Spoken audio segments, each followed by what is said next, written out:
Right guys, I'm going to do a quick series of vids building the Grot Mega Tank for my partner, Girl Painter 2010. I'm going to paint this one as well. So what I've done is I've just printed off a picture as to what it should look like and a few others just for reference in building. It's a really cool looking tank, so let's have a look at the bits. Right then. Well, here's the main hull, obviously. Not too bad actually. There's loads of detail on these things, there really is. And then you get the two main side bits. Now let me just have a look at the drawing for reference. Yeah, so these are essentially, I'm going to go here like so, like that, on either side. The fitting of that doesn't look too bad at all actually once I remove these extra bits of resin. And I'll have a look at that in a minute. Then you've got this little lot here. This is the plough bit at the front. Once again amazingly detailed. There's absolutely loads of rivets and orky stuff on there. I'm not entirely sure what I think this is one of the central columns on the top of the tank. Let's have a look.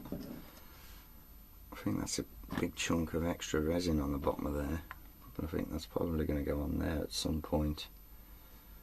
Yeah, I'll have to no, that's it, it goes around that way. Yeah, there's a lot of shaving to do on that. That should take ages. Various other turrets and things, all highly detailed and pretty cool looking. Yeah, I'll have a look at them, and then of course we've got an absolute mass of smaller pieces. That's the mast that's sticking up, and we've got the tracks, lots of different exhaust pieces, big shooters. I've no idea what that piece is. And what's this? It's an interesting, I think it's probably part of a zap gun or something like that, because I know it's got multiple weapon choices, this thing has. And then you've got a cool little tank guy that's going to, tank commander that's going to sit at the top of the turret. It's going to look really good. Anyway, that's just a little quick look at the pieces. Well, I'm going to start, get all that lot out of the way, with the primary hull. Now looking at this, these are quite flexible, these are, so I should imagine that will attach there and go across to that point, yeah, because there's a little bit of track on there, so that will just join to there, and the smaller piece of track that we've got will go on there like so. So I'm not going to bore you with the cleanup guys, so I should turn the camera off and I'll be back in a bit. Okay, so I've got the tracks on. I did notice there was quite some significant warpage on the one, and it's so thick that it's going to be more trouble than it's worth trying to bend it back.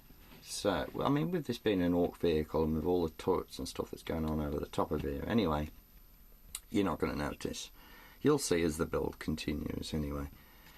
So tracks are on in place. They're a little tricky, a little bit of a balls up there because basically the tracks are too long and you have to cut them to length, but they haven't anticipated how exactly they should connect properly in here. You have like a prong bit that sticks up there, but if you cut it shorter you don't have the prong bit, so you've got a bit of a problem, but I'll disguise that anyway as time goes by. Okay, so this part earlier they had a great big chunk of resin on there, and then I've studied the pictures, and pretty much so this will be going here like so. Okay, that's probably the part of the main tower or turret, for want of a better word. So come on, get in. That'll be going there. I'll put that there in a minute. And then what I've got next, from what I can understand from the pictures, this will be going somewhere there like that, and it will have I think it's a flamer. I don't know if some of these are actual optionals or not, to be honest, but they'll be going I'll have a look at the pictures in a minute, but they'll be going in there like so or something like that. So what I'm going to do now is I'm going to put this piece on, try and get it as nice and level as I can. A bit of green stuffing might be required on this model, and we'll take another look. Okay, so I've got the side turrets on now. The fitting isn't 100%, to be honest. It's not bad, it's very close, so obviously I'm going to have to do some green stuffing. It's worse this side, as you see that gap, but to be honest it is minor filling stuff. The biggest problem was the prow right at the front, or plough as the case may be. You see this big ass gap there? Believe me guys, that was the best fitting I could get. I'm just thankful that this is indeed an Ork vehicle, so I can get away with a certain degree. However, I will fill that and none of it will be apparent when the build is actually complete.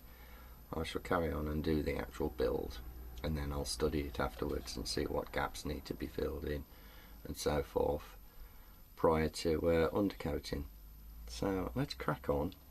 Not worry about the gaps at the moment, we'll sort that out as time goes by. What I'm doing now is I think we'll have a look at this front turret here. Let's get that in place and see what it looks like. Okay, let's carry on. Okay then, so I know I said I was only going to put this turret on, but I got a bit carried away actually, and I forgot to record, so yeah, I'll put this turret on now. I've glued it in position, same for this rear turret and this block here that went on. It's all one block and then the turret on the top, and then you just stick the weapons in place and they're holding quite nicely. And this mast system, I've glued that in place as well. So yeah, it's looking quite cool. So all I've got left to do really now is this top turret and a crap load of exhausts to put on the back end, and then the actual core build's complete. So I'll go ahead and put the exhausts on now and I'll be back.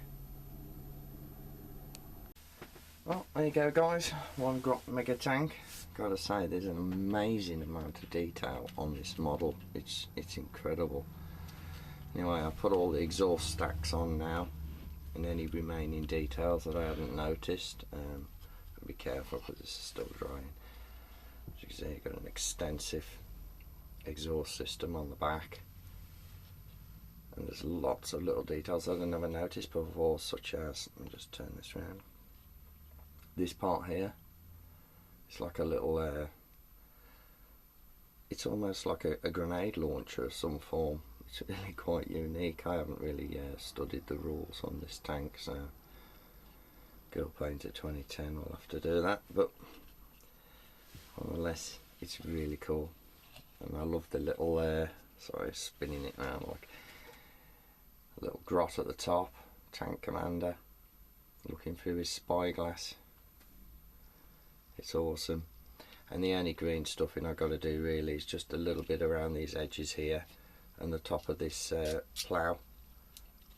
That's it really, because believe me, you cannot see anything else. Awesome.